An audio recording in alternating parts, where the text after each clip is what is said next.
ओम शांति। आज 26 जुलाई 2021 की मुरली में बाबा ने कहा, मीठे बच्चे, याद की यात्रा में कभी थकना नहीं। देह अभिमान के तूफान थकाते हैं। देही अभिमानी बनो तो थक दूर हो जाएगा।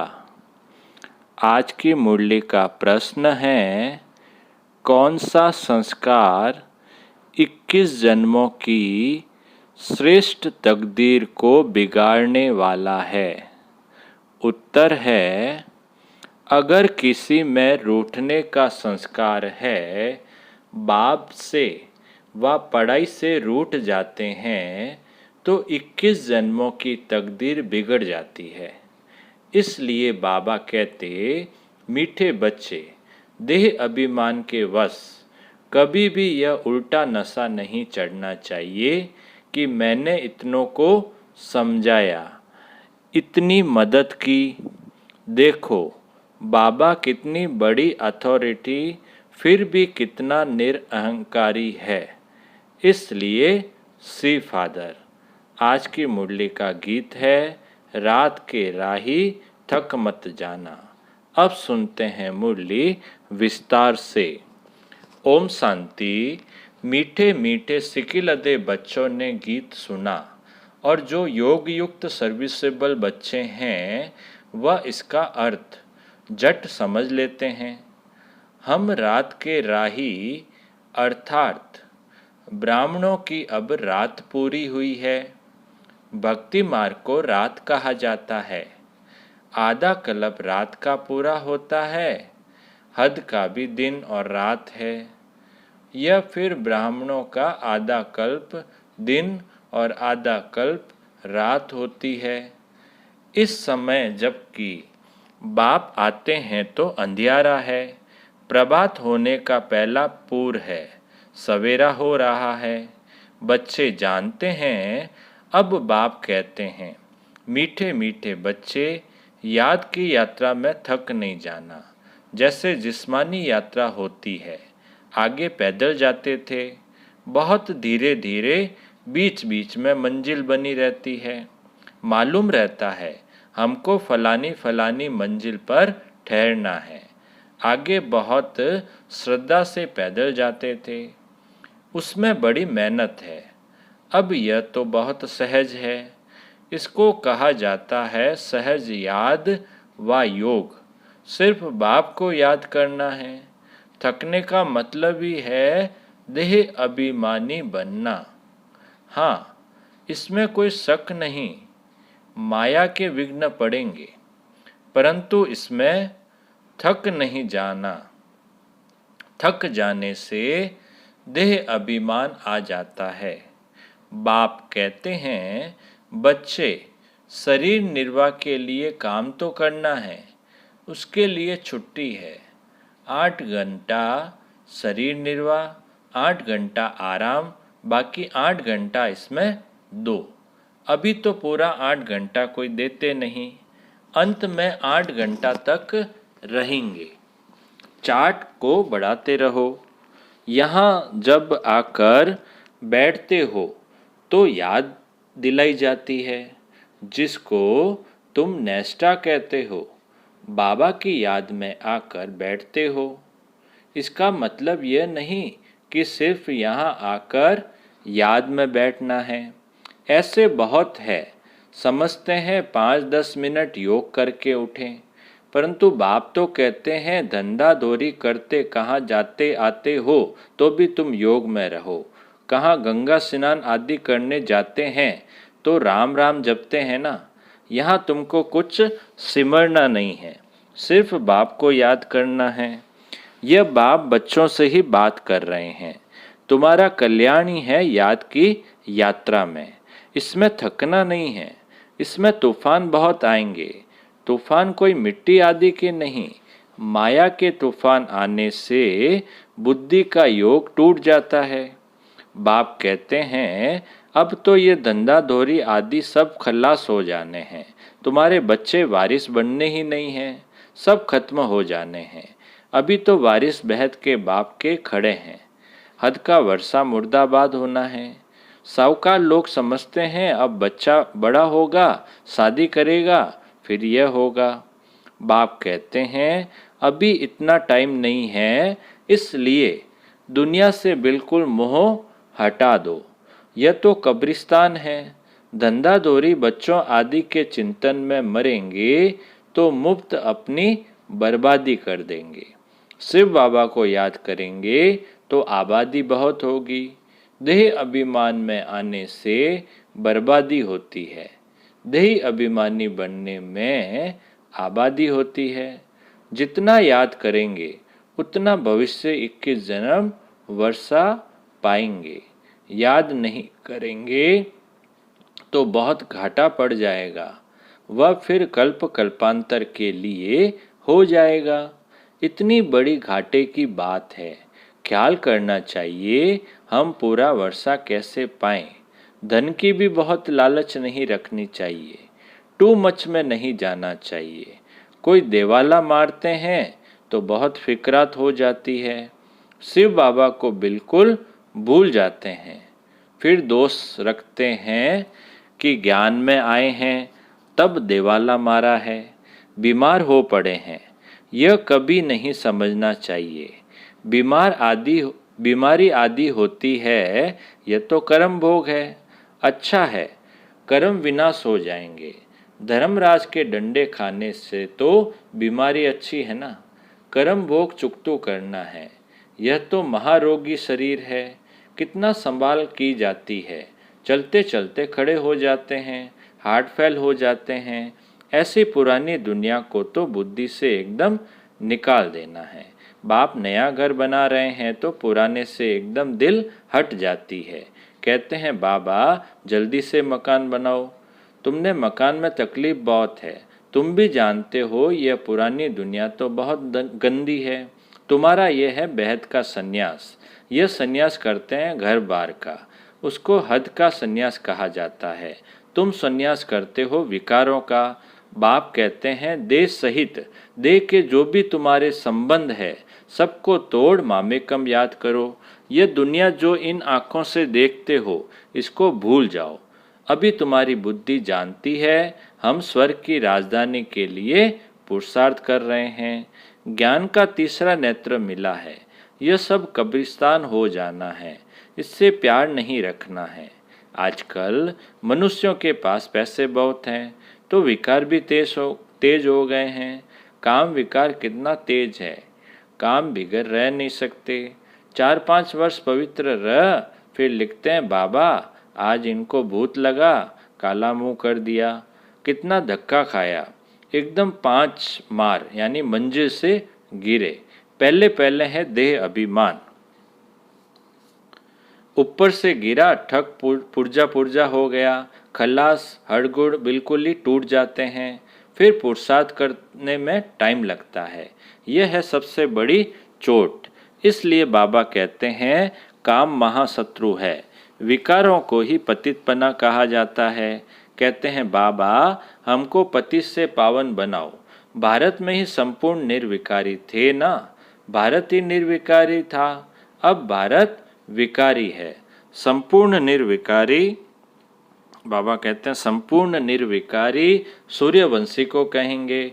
भल रामचंद्र के राज्य में भी विकार की बात नहीं रहती, परंतु कला तो कम हो जाती है।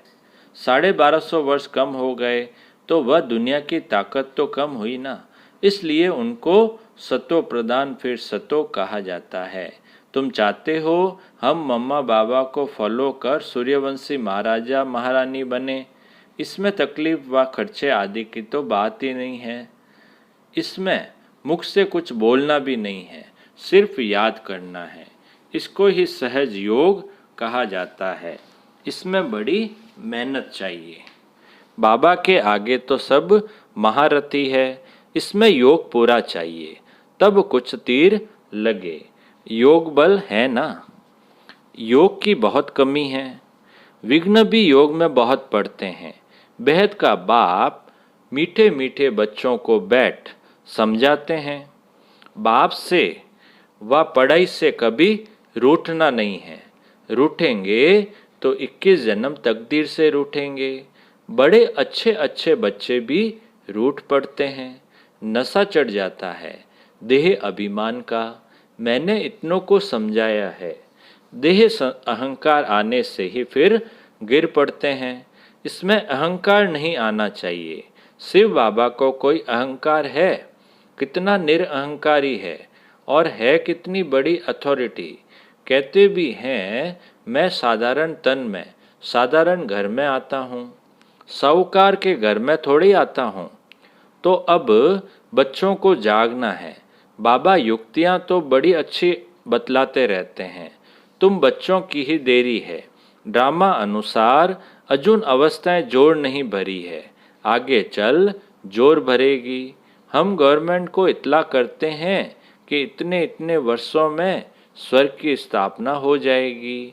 यह अखबार आदि में मनुष्य पढ़ेंगे तो आकर तुमसे पूछेंगे, थोड़े वर्ष के अंदर स्थापना होगी तो विनाश भी जरूर होगा। ढेर आएंगे। यह प्रॉपर्टी आदि थोड़े समय के लिए है। इस प्रॉपर्टी को तुम कोई प्रॉपर्टी थोड़ी समझते हो। तुम जानते हो यह तो थोड़े रोज के लिए है। यह मकान आदि रहने के लिए बनाए हैं, क्योंकि मधुबन में बहुत बच्चे आते हैं रिफ्रेश होने के लिए। हेड ऑफिस मधुबन है। आज तुम क्या करते हो, कल क्या करेंगे? यहाँ तपस्या करते हो, फिर दिल्ली वृंदावन आदि में जाकर राज्य करेंगे। हमारा यादगार कैसे खड़ा है, यह अच्छी रीति दिखाना है। जो काम हम अभी कर रहे हैं, जो काम हम अभी कर रहे हैं 5000 वर्ष पहले भी किया था। पहले पहले शिव बाबा के मंदिर बनाते हैं, बाकी देलवाड़ा मंदिर आदि तो बाद में बने हैं। बुद्धि से काम लेना होता है। देलवाड़ा मंदिर का भी हिसाब निकाला जाए तो निकल सकता है। पूरा हमारा यादगार है। तुम जानते हो यह स्थापना का यादगार है। तुम मीठे मीठे बच्चों को बहुत खुशी होनी चाहिए। यह सब सर्विस बढ़ाने की युक्तियां निकालनी हैं। राम गयो रावण गयो, जिनका बहु परिवार है। रावण का देखो कितना बड़ा परिवार है, राम का कितना छोटा परिवार है। गायन राइट है, परंतु कोई समझ नहीं सकते हैं। बाप बैठ समझाते हैं तो भी निश्चय नहीं बैठता है। शरीर निर्वाह अर्थ भी कर्म तुमको जरूर करना है। हाँ, जो सर्विसेबल बच्चे हैं पांडव, वह तो गवर्नमेंट से पालना ले सकते हैं। उनकी सारी संभाल हमको करनी पड़े। अवस्था बच्चों की ऐसी होनी चाहिए, बाबा की याद में इस दुनिया का सब कुछ भुलाना है। याद की यात्रा में जो पक्का मस्त रहेगा, उनकी अवस्था भी बहुत मजबूत होगी। जैसे कि शिव बाबा की याद में रह तुम शरीर छोड़ते हो। सन्यासी ब्रह्म की याद में शरीर छोड़ते हैं तो भी वायुमंडल में बिल्कुल सन्नाटा हो जाता है। बाबा को अनुभव है, मनुष्य मरते हैं तो घर में सन्नाटा हो जाता है। इसमें भी ऐसे होता है। पिछाड़ी में जैसे सब कुछ भूल जाते हैं। अब हमको वापस घर जाना है। देह अभिमान छूटता जाता है। पिछाड़ी में शरीर खुशी से छोड़ना चाहिए। हर्षित मुख, बस हम कहाँ जा रहे हैं? ऐसी अवस्था जब होगी तब विजय माला में पिरोने लायक बनेंगे। तुम्हारे में शांति की करंट है। कोई भी आते हैं तो कहते हैं यहाँ शांति बहुत है। यह है रियल शांति। आत्मा शरीर से डिटैच हो जाती है। तुम जानते हो हम आत्मा शांत स्वरूप हैं। हम अपने स्वधर्म में बैठ जाते हैं। कर्म के बिना तो कोई मनुष्य रह नहीं सकते। वो लोग हठयोग से क्या क्या नहीं करते हैं। तुम अब समझते हो हमारा स्वधर्म ही शांति है। यहाँ हम आए हैं पार्ट बजाने। अब वापस घर जाना है। बाप कहते हैं मुझे याद करो और घर को भी याद करो। बाप को याद करने से वर्षा मिलेगा। बाप कहते हैं मुझे भी घर में याद करो। यहाँ तो मैं टेम्परेरी आता हूँ, तुम्हारी बुद्धि शांति धाम में टिकनी चाहिए, बाबा की याद में। घर का भी वर्षा लेना है ना, वह है आत्माओं का घर, यह है जीव आत्माओं का घर। अपने घर को भी नहीं भूलो, बाप को भी नहीं भूलो। बाप को याद करने से ही पवित्र बन घर चले जाएंगे। ज्ञान को धारण करने से फिर राजाई करने आएंगे नई दुनिया में। जितना हो सके औरों को रास्ता बताते जाओ। Always see father. तुम जानते हो बाप ने क्या किया, सब कुछ माताओं को दे दिया। उसने ही डायरेक्शन दिया कि सब कुछ माताओं की सर्विस में लगाओ। एक को देख दूसरों ने फॉलो किया, स्वाह हो गए। परंतु फिर जब टिक भी सके ना ड्रामा अनुसार भट्टी भी बननी थी। पाकिस्तान हिंदुस्तान हुआ। तुम्हारी भट्टी पहले शुरू ही हुई पाकिस्तान में। तुमने नदी को क्रॉस किया। शास्त्रों में तो क्या क्या बातें लिख दी है, प्रैक्टिकल में तो अब तुम सुनते हो ना, फिर कल्प बाद तुम ही सुनेंगे। अब बाप कहते हैं हियर नो इविल, धंधा आदि भल करो परंतु हियर नो इविल। बाप कहते हैं हर बात में श्रीमत लो।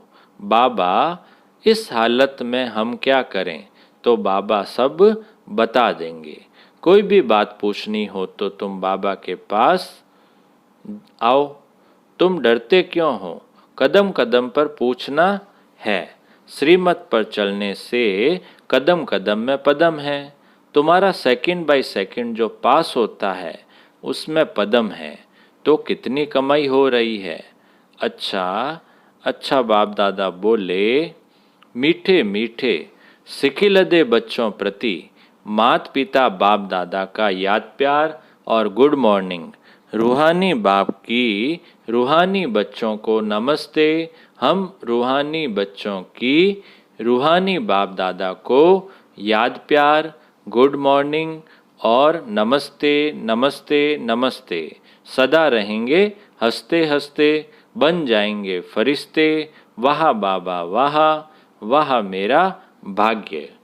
अब पूरी मुरली में से धारणा के लिए जो मुख्य सार है, पहला, विजय माला में पिरोने के लिए इस शरीर से डिटैच होने का पूरा पूरा पुरुषार्थ करना है।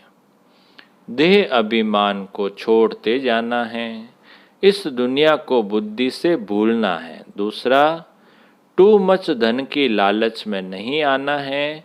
बाप की याद के सिवाय दूसरा कोई चिंतन न रहे।